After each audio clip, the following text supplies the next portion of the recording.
बिलख रही है पत्नी, बिलख रहे हैं मासूम, मां बिखर रही है, पिता बिलख रहे हैं, बिलख रहे हैं गांव, बिलख रही है जमीन, आंसू बहा रहा है आसमान, बिलख रहा है इंसान। शहीद अंतिम रथ पर चढ़ चला है, शहीद अनंत यात्रा पर निकल पड़ा है और पीछे छूट गया उसका प्यारा वतन हिंदुस्तान।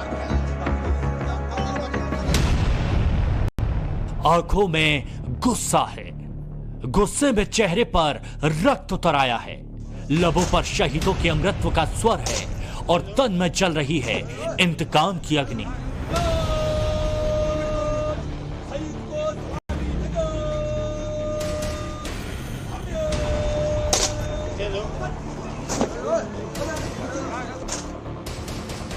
हर बच्चा, हर युवा, शहीदों की अंतिम यात्रा में मौजूद हर शख्स बदला लेना चाहता है, आतंकवादियों का अंत कर देना चाहता है।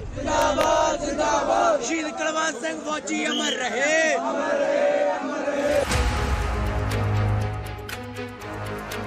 शहीदों को अंतिम विदाई देने जन सैलाब उमड़ा है, लेकिन एक शख्स है जो खामोश है। वो जन सैलाब से दूर है, उसकी आंखों में भी रक्त उतरा हुआ है, उसका दिल भी जार जार रो रहा है। जवानों की शहादत पर वो भी अश्रु बहा रहा है, लेकिन लब खामोश है। दिल में टीस है, लेकिन जुबान पर खामोशी है। वो परेशान है 5 जवानों की शहादत पर। वो हर आवाज को खामोशी से सुन रहा है, वो गुस्से को भी शांति से देख रहा है, वो आतंकियों की हर हरकत को भांप रहा है। वो आतंकियों के नहीं, आतंक के सफाई का प्लान बना रहा है।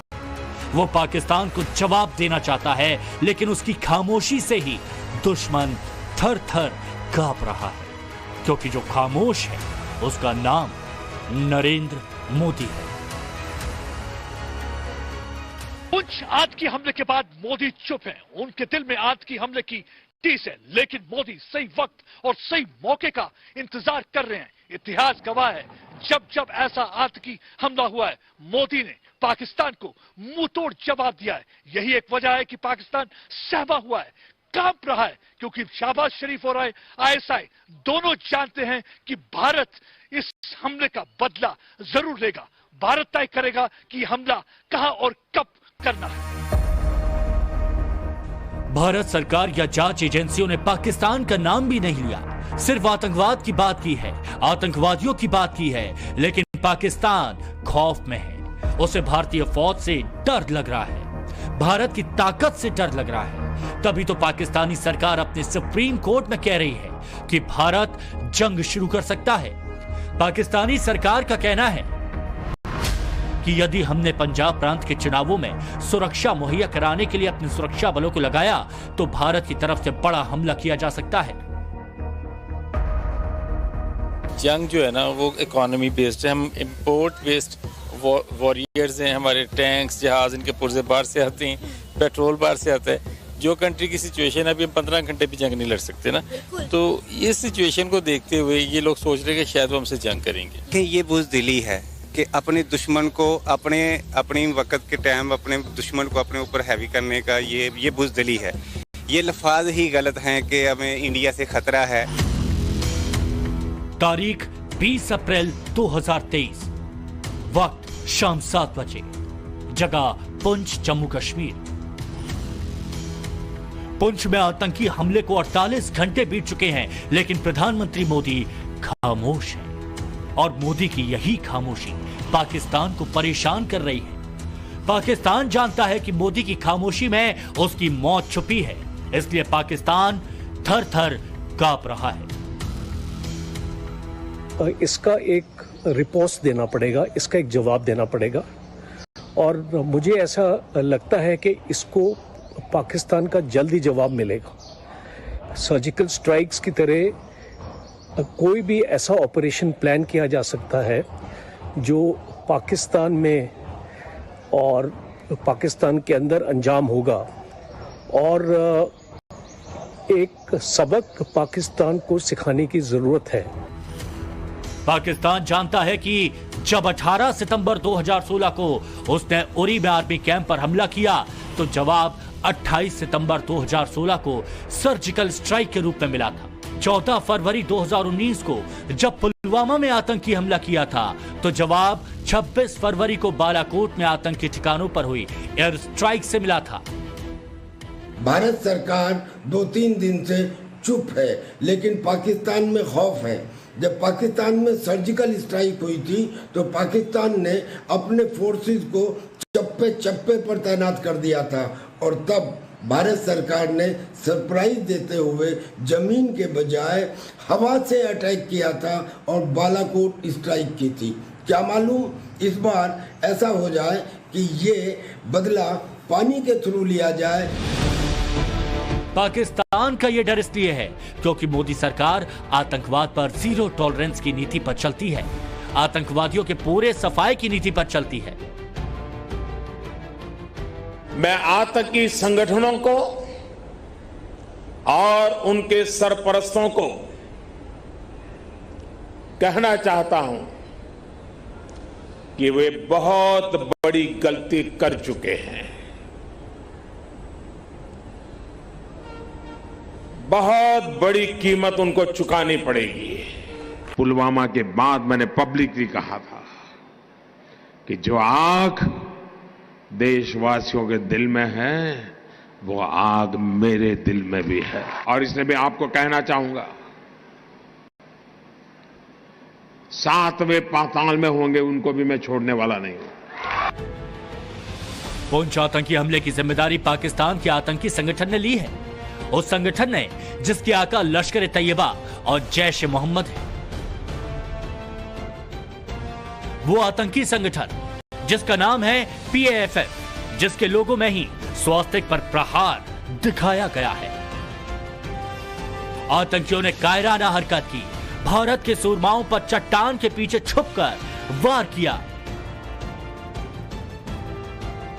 अपने व्यूअर्स को भी दिखाना चाहता हूं कि क्यों मुश्किल हो जाता है कई बार फौज का ऐसे जंगलों में ऑपरेट करते वक्त और उन आतंकवादियों को पकड़ना। अब देखिए ये जैसे बड़ी बड़ी चट्टानें हैं, ये बड़ी बड़ी चट्टानों के पीछे आसानी से आप देखिए कोई अगर छुप जाए तो पता भी नहीं चलेगा कि इन चट्टानों के पीछे कोई आतंकवादी बैठा है। पाकिस्तान चाहता है कि उसके आतंकी हमलों से कश्मीरी प्रभावित हों और भारत का साथ छोड़कर पाकिस्तान की बात मानने लगे, लेकिन वो नहीं जानते कि कश्मीर की आवाम तो आतंकी हमले के बाद ईद भी नहीं मना रही। हमारे सेना के 5 जवान जो शहीद हो गए ना, तो इस वजह से हम लोग क्या कर रहे हैं, ईद जो है वो अच्छे से नहीं मना रहे हैं। तो आप इस बार ईद बिल्कुल नहीं मना रहे? बिल्कुल नहीं मना रहे हैं। तो उस दिन ये इफ्तारी के लिए लेके जा रहे थे? सर बिल्कुल इफ्तारी के लिए फ्रूट लेके जा रहे थे, तो वो ये हादसा पेश आया। तो जब हमने सुना तो हमें बहुत दुख हुआ। जी वही हमें मायूसी है कि इतना गलत हादसा हुआ है। हम ईद इतने धूम से नहीं मनाएंगे, थोड़ा अपने मतलब इतनी धूमधाम से ईद नहीं मनाएंगे और उनकी दुआ करेंगे उनके परिवार के लिए। सर बहुत बड़ा दुख हुआ, हमारे जवान भाई 5 आदमी की डेथ हो गई, बड़े दुख की बात है। गुस्सा आता है कभी कि ऐसे क्यों दरिंदे करते हैं? सर अच्छी ये बात है कि अच्छा नहीं लग रहा। कश्मीर की तरक्की पाकिस्तान परेशान, भारत के खिलाफ आतंकी प्लान। आर्टिकल 370 हटने के बाद कश्मीर और कश्मीरी तरक्की के नए आयाम कर रहे हैं। कश्मीर में सिनेमा हॉल खुल रहे हैं, कश्मीर में शॉपिंग मॉल खुल रहे हैं। जिस लाल चौक पर पहले गोलियां चलती थीं, अब वहां शान से तिरंगा लहरा रहा है।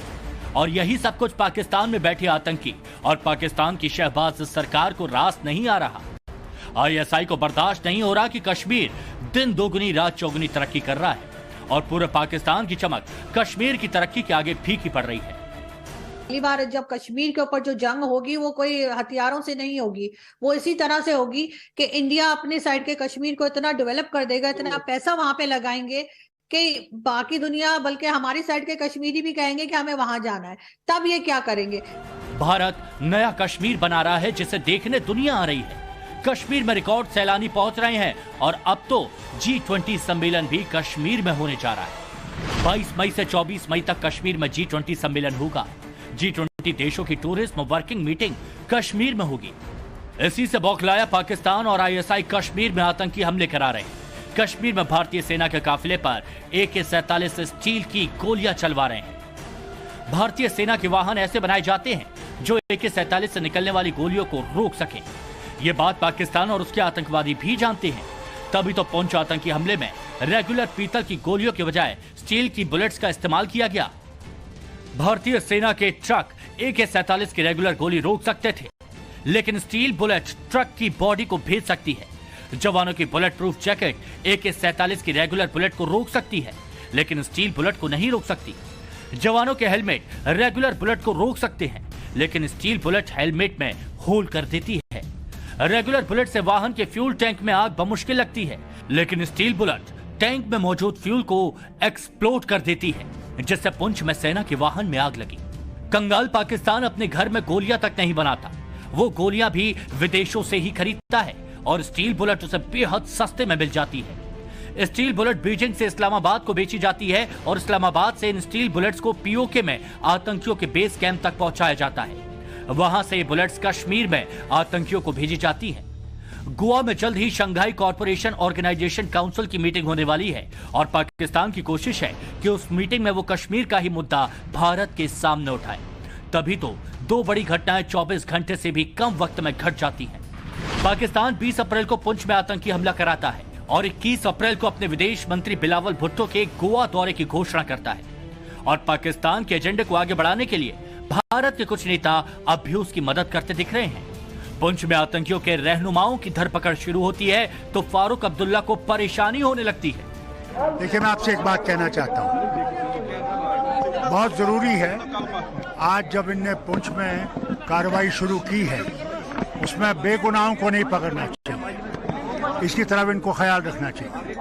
गलती इनकी है और बेगुनाह लोगों को ये पकड़ते हैं, फिर उनको बहुत सख्त मारपीट करते हैं। ये गलत तरीका है, ये नहीं होना चाहिए। अब सवाल ये कि पाकिस्तान की इन हरकतों का परमानेंट इलाज क्या है, और इस सवाल का जवाब मोदी की खामोशी में छुपा है, जो पाकिस्तान के लिए खतरे की घंटी है। और इस खतरे को महसूस करके ही पाकिस्तान थर थर कांप रहा है। Bureau report, times now Bharat.